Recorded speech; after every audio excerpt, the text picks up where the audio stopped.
For today's show, I want to rank all 7 Browns draft picks this year from 7 to 1 in terms of how much I like the pick based on the player and where the Browns got him in the draft.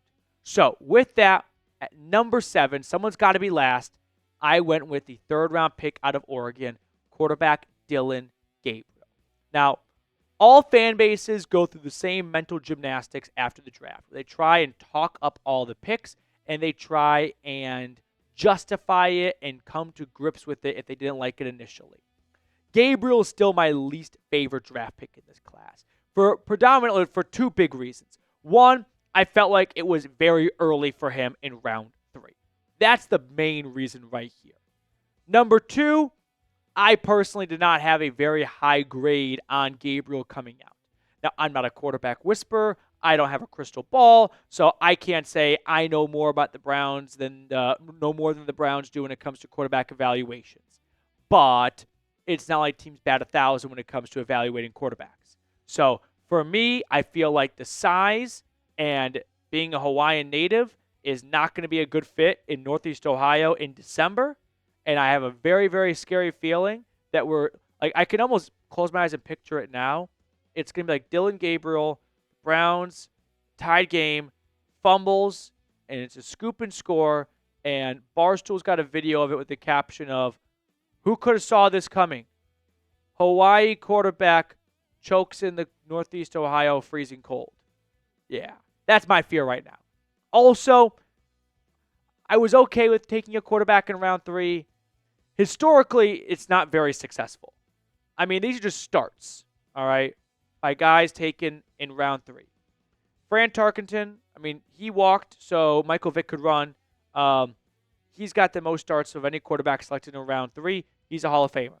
Russell Wilson, is he a future Hall of Famer? I don't know if he is after the last few years. I don't know, Jim. Anderson played for the Bengals for a while. Ferguson played all over the place. Dan Fouch is good. But, I mean, these are all guys who played, I think, started and ended their career before I was born in 1998. And for sure, Fran, in the last 25 years since 2000, only one quarterback taken in round 3 has really been a successful 3rd-round pick of a long-term guy. So it's not a high hit rate in round 3. If they're super good, they go in round 1. If they're not very good, don't reach on them in round 2 or 3. At number 6, I hate myself for it. I hit spacebar. I had to put someone at 6, and I put Schwesinger at 6. I don't dislike Carson Schwesinger, but I did not do, and this is more of like my fault than on him as a player. I didn't do a lot of pre-draft research on him because it never seemed like the Browns were going to go with the linebacker. So shame on me for that. But at pick 33, I think we can all agree we were somewhat caught off guard with this selection. Now, the more I've read, the more I've watched, the more I've grown to like the pick, to like the player. But at pick 33, he wasn't even my favorite pick in that round. So I put him at 6, and I know that's going to look bad, and I hope it ages horribly.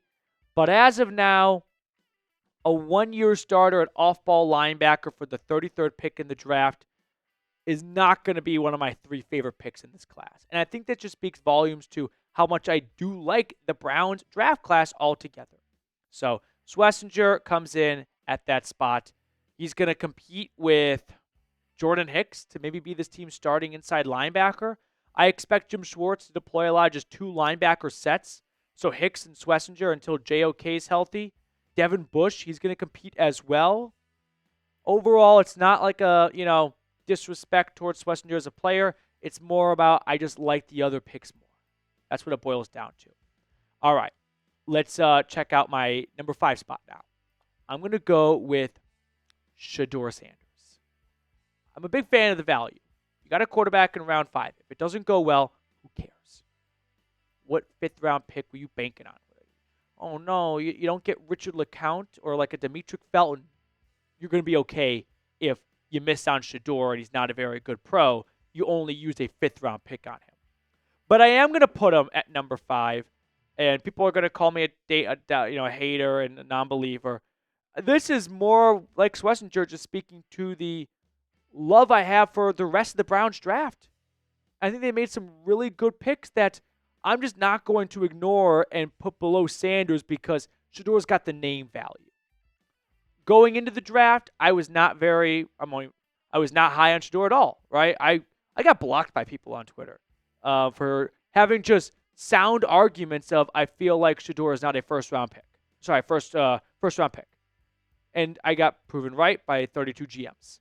So I don't see what a lot of people see in Shedeur when it comes to him being this, Mel Kiper, elite quarterback of this class, number one guy, long-term starter.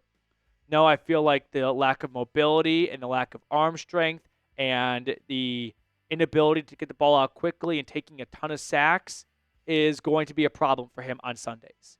So for it being round 5, I can get behind it because you're not going to cost yourself anything if he doesn't work out. But I still like other players more who I think are going to have longer, more successful NFL careers. So they're going to go ahead of Shedeur in my rankings. Before we look at the rest of my, favorite picks for this draft class, quick shout out to our friends over at Brunt. Choosing work boots used to mean sacrificing comfort or durability. If they felt good, they didn't last. And if they lasted, they wrecked your feet. Brunt Workwear finally ended that trade-off, designing boots that withstand the toughest job sites while feeling as comfortable as your favorite sneakers. Now, as a full-time, more or less, YouTuber, I'm not going to pretend that I do a lot of hard manual work out there. But if that is someone like you, if you are a hard-working American that's on your feet every single day, then I really want you to check out Brunt because they're giving the Dawg Pound $10 off when they use code CHAT at checkout. Brunt didn't just make a durable work boot. They reinvented comfort for the hardest workers out there. For a limited time, our listeners get $10 off at Brunt by using code CHAT at checkout. Just head to bruntworkwear.com and use code CHAT and you are all set. After you purchase, they will ask you where you heard about them. Please support the Browns Report and tell them our show sent you. I put all this information in the comments and description of today's video. All right. Let's talk about number 4 on my list now. I've got Dylan Sampson at number 4. And I don't want anyone thinking like these guys are bad in my eyes. It's just someone's got to be ahead of them. And I like the Sampson selection a lot. I feel like it was a good sleeper pick and kind of a good value pick for round 4. I think he could have been a starting running back for a handful of other teams. Last year for the Vols, in his first season as a starter, nearly 1,500 yards, 22 touchdowns. He had a nose for the end zone from all over the field. I'm a big fan of this Dylan Sampson selection because of what it allows the Browns to get back to. Look at what Cleveland did on the ground from 2020 to 2022 with Kareem Hunt and Nick Chubb. They were averaging nearly 150 yards a game, 30 carries a game. Then, since Nick Chubb went down and it was predominantly the Jerome Ford show, look where the carries went. Look at the yardage going down. They're getting nearly a yard less a carry. Touchdowns cut more than by 50%. And I don't think it's a coincidence that the record dips below 500. So Dylan Sampson, I think, allows Stefanski to get back to what success he had with Chubb and Hunt, having a dual threat in his running back room or a two-headed running back monster. Someone who can bring the thunder in like Quinshon Judkins, but also have a little bit of speed and power with Dylan Sampson. It's not like Kareem Hunt was just a speedster. He had no problem lowering the shoulder and pushing his way into the end zone. And Sampson did that so well last year in Knoxville. So I think this is a great pick for Stefanski to get back to square one for what he wants to do offensively before he changed everything for Deshaun Watson. So I'll put Sampson at number 4 on my list. Coming in at number 3, I've got Harold Fannin out of Bowling Green, the tight end. I could flip-flop 4 and 3, but I think Fannin's going to be a Pro Bowl tight end. I think he is that special of a prospect at that position who only fell as far as he did, which wasn't super far, into early round 3 because he didn't play at a traditional Power 4 school. So people are going to knock him because of the lack of competition. But kudos to Andrew Berry and the Browns for not letting that factor in too much to their decision. Here's a guy with 1,500 yards and 10 touchdowns his last year. He is a yards after contact, yards after catch machine. I think Fannin is going to emerge as one of the better tight ends in football in a short amount of time. And with Njoku getting towards 30, dealing with a lot of injuries as of late, having, I think, just 1 year left on his contract, Fannin, I think, was a great pick for with Njoku and post the Chief as well. Plus, you can find quality tight ends in round 3 of the draft. Go back the last 15 years. Dawson Knox, solid. Mark Andrews. Travis Kelce was a third rounder. Jimmy Graham, Jared Cook. So, while it's tough to find good quarterbacks in round 3, you can find some very good tight ends in round 3. So don't overlook Fannin just because he wasn't a first or second round pick. At number 2, I'm going to go with Mason Graham. I don't think I would have thought that I'd have him at number 2 when the pick was made, because my reaction was very much disappointment because of Ashton Jeanty being available, and I think Jeanty's just going to be an awesome running back. But I've definitely warmed up to Graham, and this is probably just a little bit of confirmation bias of I want to believe it, so I'm searching for things to help me believe it.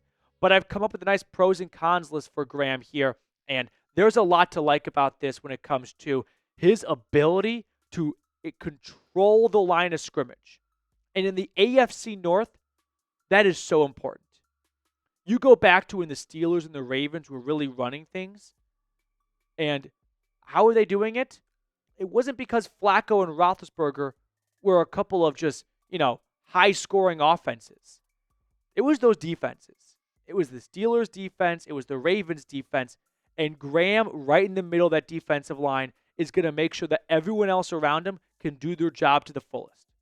Teams can't just double Miles every time because they got to worry about Graham as well. Linebackers are going to have the ability to make plays in the backfield because offensive linemen can't get to the second level and start blocking Hicks and Schwesinger. Graham is not a pass rush god. Only 3.5 sacks last year. A lot of those sacks came in the first, 2 or 3 weeks of the season against Minnesota. But he is a leverage machine, and he is going to dominate at the point of attack. So when the Browns made the move back to get Graham and bypass Travis Hunter, I know at that moment it was a tough pill to swallow because everyone got excited for Hunter. But then you toss in Graham, Judkins, that's the pick you got from Jacksonville. Those two along with an unknown commodity, a first-round pick next year. Not a bad bet that Jacksonville will pick early again. They do it pretty often. Those 3 guys, which we cannot grade this trade until that first rounder next year, all for one player in Travis Hunter. I'll tell you what, even before they make that pick next year, I think I'd rather have Graham and Judkins over Travis Hunter. We haven't gotten to maybe the best pick of the entire thing. Their first rounder next season from Jacksonville. And at that point, I think it's going to be a heavy favorite for the Browns in that trade. At number 1, I have Quinshon Judkins, the Ohio State running back. Love the player, love the positional pick for Cleveland. I was a little worried that the Browns were just going to overlook running back. Go, we like Jerome Ford. We can find a good player in round 4, which they did with Dylan Sampson. But they made it a priority of theirs to go out and say, we're going to find a new number 1 back. We're going to go out and find a new guy that's going to get us 250 carries, 1,300 yards, and 8 touchdowns. We're going to find our new Nick Chubb. And that sucks to say out loud, but I'd rather they accept the reality than trying to live in the past pre-injury for Chubb. I can't wait for Judkins to step on the field for Cleveland. I think he is going to be instantly a fan favorite player and instantly one of the better players on this offense. I think Judkins and Judy are going to form a great tandem of skilled players on this Browns offense. So he comes in at number 1 for me. The production through the roof. If he played all 3 seasons at Ole Miss, he's going to the Chargers at 22 instead of Omarion Hampton. But he goes to Ohio State to win a natty, and because of that, his stock takes a dip because now he's splitting touches with Travion Henderson. But good for him. He gets the national championship that he was searching for, and he still goes relatively early in the draft. And I think Judkins is going to have a great career with the Cleveland Browns. So that's my favorite pick for the Browns when you factor in how much I like the player and where they got him in the draft, right? Getting him at 36, just like how Nick Chubb would go in round 1 in a redraft, give it a few more years, and Judkins is going to go round 1 in a redraft. All right, that will do it for us on today's episode. Thank you all so much for tuning in. Let's pick a card to wrap up today's show. Which card you thinking, Reed? I was going to go with Jack of Clubs. Okay. But I'm actually going with Ace of Clubs.